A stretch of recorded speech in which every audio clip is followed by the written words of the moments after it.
I would want on the onset to say that I support the bill. I support the bill, Mr. Speaker, not only because it is clear from the manner in which the Constitution sought to address concerns of inequality and to address concerns of areas that were disadvantaged, that this indeed is what the bill seeks to do. As I do that, Mr. Speaker, I was drawn to the understanding and the definition of marginalization.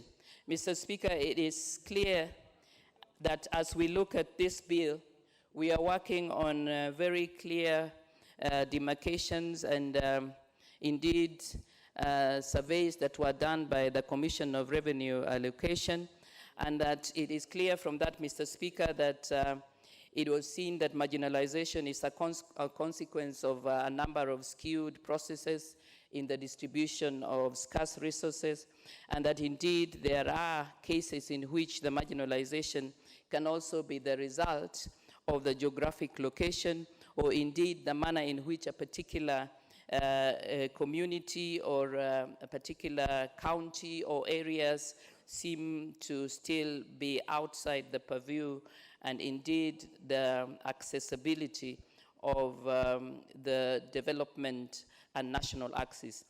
I, Mr. Speaker, as I support this, wanted to draw our attention to the important concern that even when we have, as we do today, clarity or a clear indication of the areas that are deemed to be marginalized, especially deemed to be marginalized on the very grounds that, Mr. Speaker, are very well spelled out, not only in the Constitution, but indeed in the survey report of the Commission for the Revenue Authority. I wanted, Mr. Speaker, to draw our attention to the important need to continue to debate and understand a little bit that we might need to revise what we see and deem as the marginalized areas. Mr. Speaker, I am in support that we must indeed ensure that those areas that are disadvantaged usually of the national axis of growth, those areas that seem not to be close enough to the decision-making processes, those areas that indeed, as the seconder indicated, sometimes do not even have their voice as those that are in the community had, because they are seen to be so far removed from this national axis and central position that it is not had.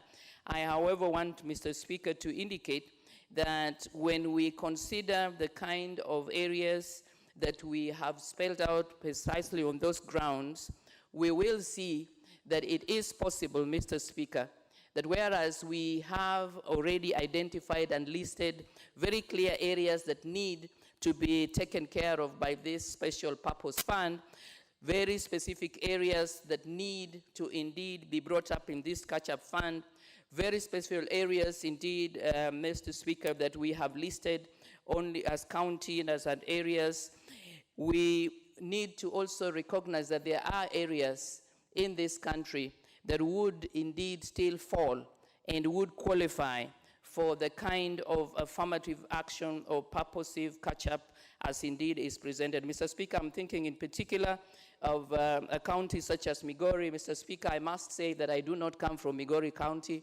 My county is in fact Siaya, but I am aware that when I look at the kinds of conditions, the kinds of indicators that are presented in the survey report, the kinds of bases that determine indeed, Mr. Speaker, that there are communities that are really, for a number of reasons, not integrated in the social and economic life of Kenya as a whole, that there are communities that sometimes, because they are still very deeply entrenched in their cultural practices, that there are communities that are indeed not only for the purposes of their geographical allocation, but for a number of reasons not really included expressly, that we, Mr. Speaker, would need, as indeed we proceed, to ensure that the structure of the fund is put into effect, that we would want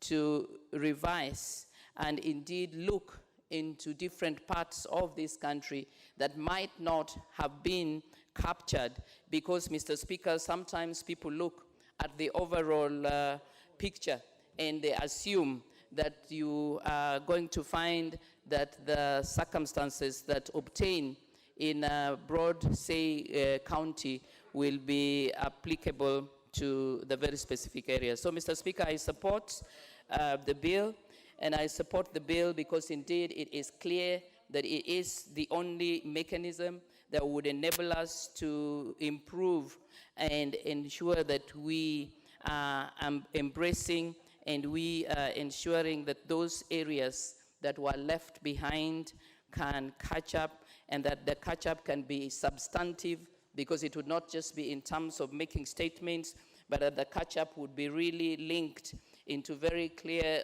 organizational framework that would provide the necessary resource that would then affect the livelihoods and the kinds of experience that these people have.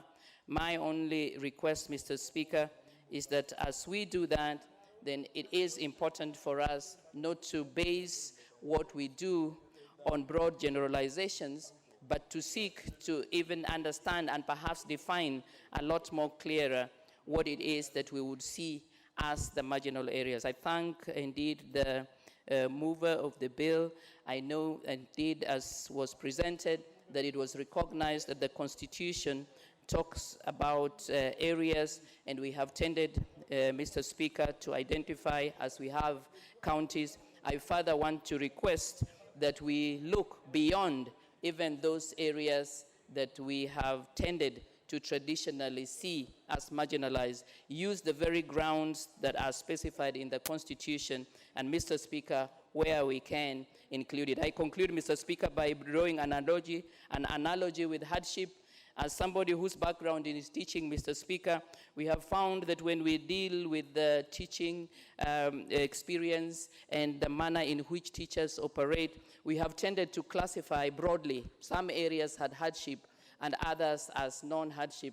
And, Mr. Speaker, there are cases where, if I were to take, for example, a county such as Kiambu, that most people would think would be one that is endowed and would be really,